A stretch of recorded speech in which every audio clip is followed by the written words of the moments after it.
Last week we tried to empty that box, but our telehandler, which is a 4-ton lift, would not do it. So we've got to think up a way of getting that emptied. Long-term solution is to buy a Hooklift trailer, and it's getting me thinking because we have a new toy arrived, and I'll just go and show you what that is. So they dropped off this new toy last week. I've been storing it up here. So, in the infamous words of, can you tell what it is yet?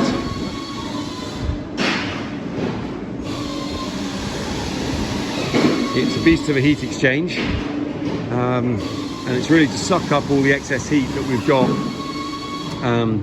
coming off the AD plant, especially in the summer where we're fanning off heat. We can use that to dry our logs. So it's got a centrifugal fan, pulls it all in and spits out the air through here. There's a control panel in there, and originally I was thinking of getting originally I was thinking of having a drying floor on this potentially, but then I was speaking to the guy who's going to make a drying floor, and he says there's like a 6 months and 7 month lead on the wood, and also a drying floor would take up a lot of space. I'm just wondering if I could build something that we could do a Hooklift trailer on that, and maybe run 3 or 4 Hooklifts off it, or maybe 2 or 3 or something. So I'm just sort of thinking that through as to what we're going to try and do. The good thing about the Hooklifts is they don't need a great deal of build like a floor, but they are expensive in themselves, and you've got to empty them. So then you've got to buy a Hooklift trailer or something to get it down. So yeah, lots to think about. Anyway, there we go. Just chopping.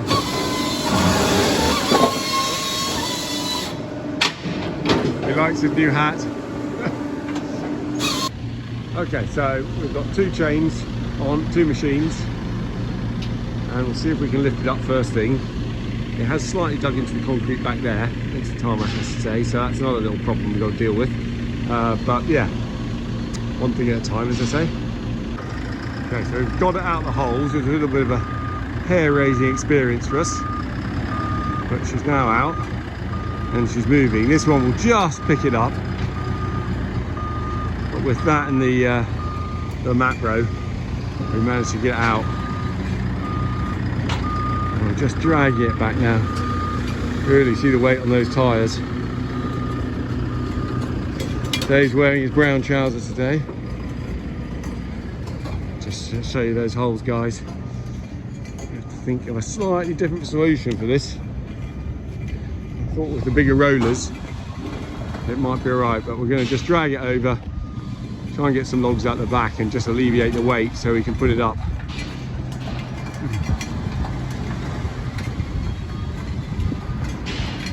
Right, so there we go. Dave's just having it. Dave's just getting me up.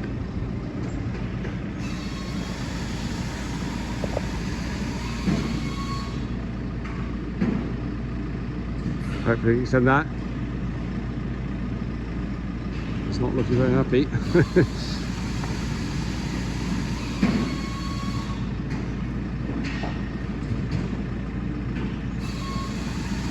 I'm very curious to see if this comes out nice.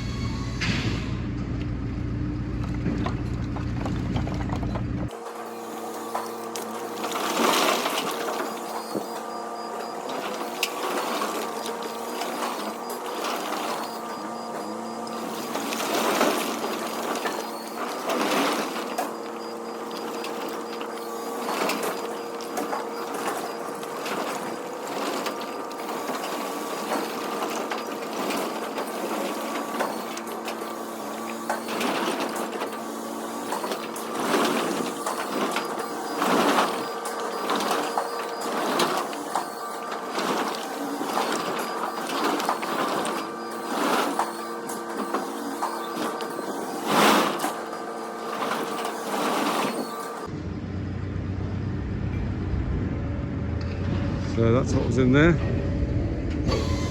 Good amount. Okay guys, so we just got Dennis. He's going up in the dump truck behind me, and he's just going to be mending some of our tracks here. Winter always kind of reveals holes and what have you. So there'll be a couple of loads and he's just going to be working on our tracks. We've got about a mile of internal track, which is really handy when you're carting things and just all sorts of other stuff. It keeps the traffic off the local roads and what have you, but they always need constant maintenance. So my issue is just whining about tracks and trying to keep them clean, but there we go. So Dan's going to use the big digger to put that in. There's tracks. He's actually just put a whole load more planings here just to tie this in nicely with the road. And we've got a little parking spot around the corner here. Dump truck to sit on. So that's all kind of neat. We've still got a little bit more planings which we can pull out there. But yeah, off he goes. We're going to have a look how he gets on later. So Dennis is just tracking in some sections here. Which got pretty rough.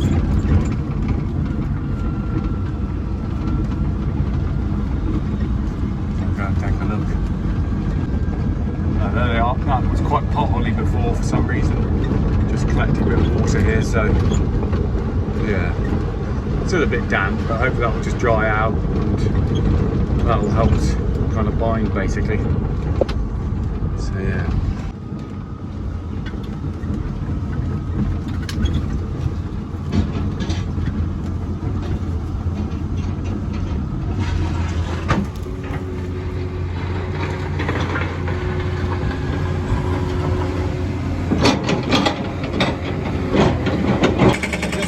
Digger working down here. We've got the breaker on.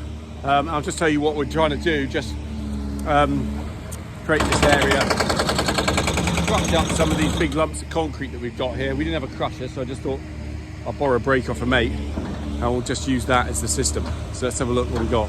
So some of these lumps are pretty big and it's this sort of stuff here that needs to go down. I mean, it's actually knitted down all right, but if we ever wanted to put a stone building up, a shed up here or something, we need to get through this base. Some of these are a bit lumpy, and then when we spread a bit of tarmac on top,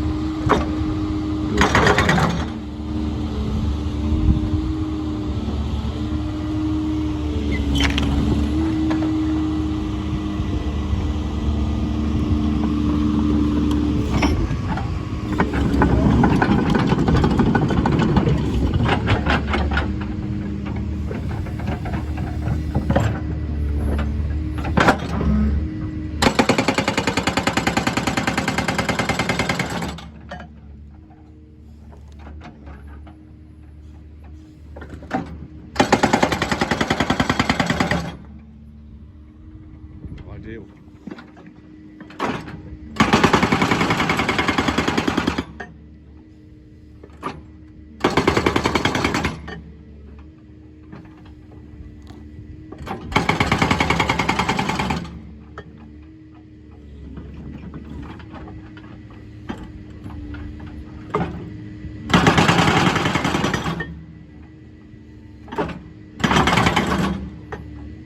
Soft bit of limestone there.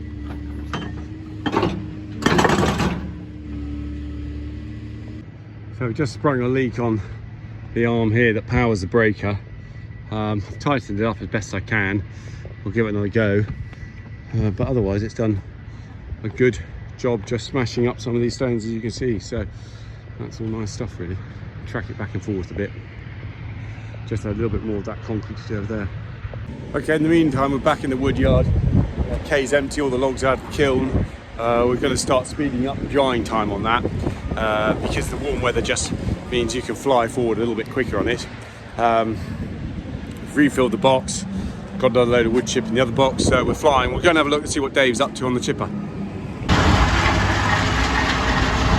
so we're just onto the arb logs now with the chipper.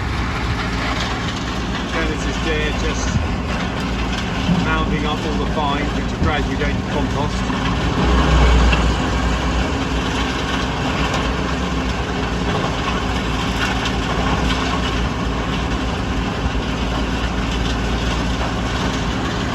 So hopefully we'll get through that heat, make us a bit more wood chip for today as the orders are still coming in.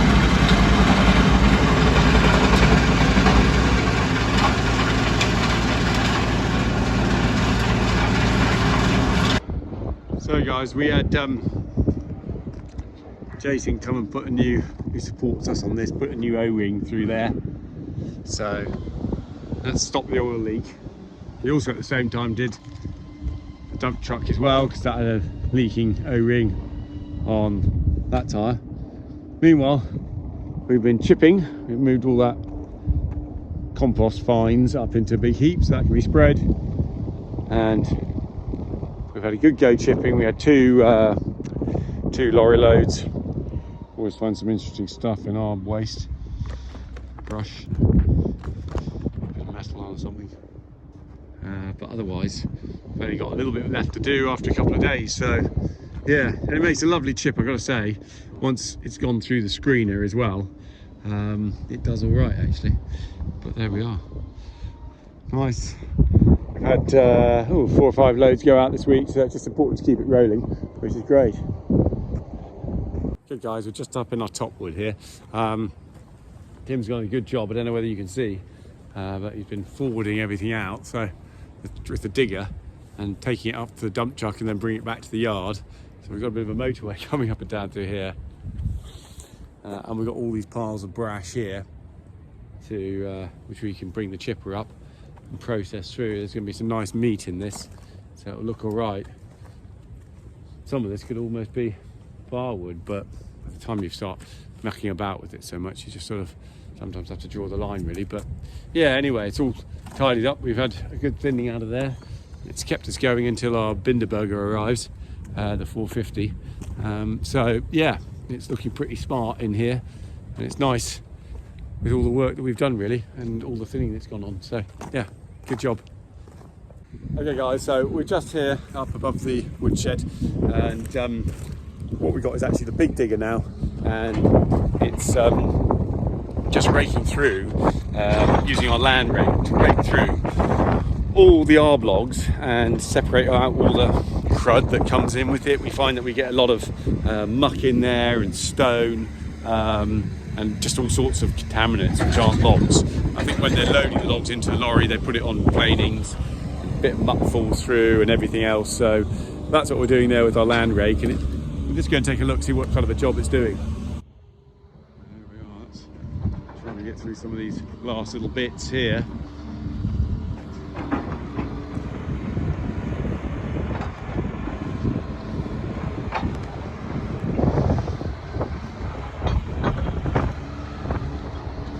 Starting to slightly get to the point where there's not a great deal more in that pile. We've got a bunch of logs there at the end which all need splitting down. So yeah, slightly the reality of using arb logs, I think.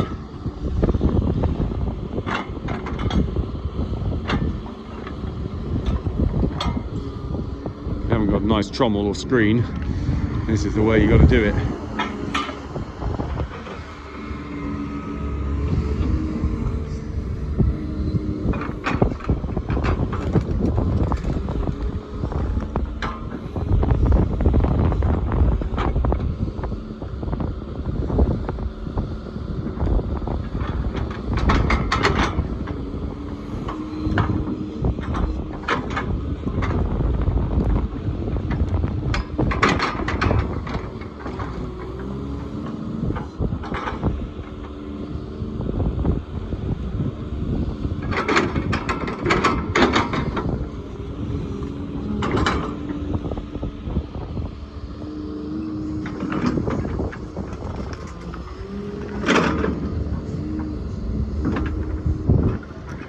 Bits there.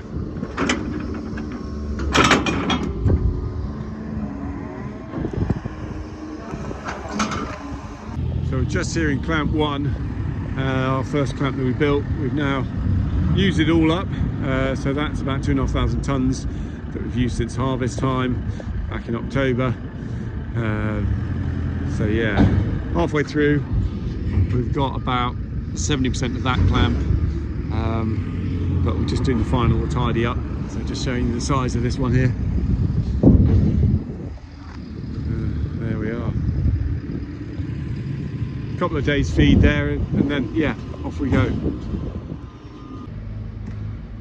we've got another panel up there, just about to fit the last one, but got a little bit of issue here. We just pushed a little bit too hard on the outside, trying to collect some of the chip up, and that's happened. So we're just going to have to pick that up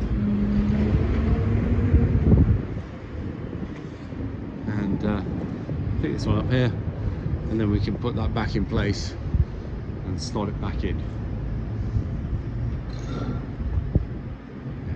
So I'm just going to lift it up, put it back again. So out they come, slowly but surely. Should be able to get them out of the way now.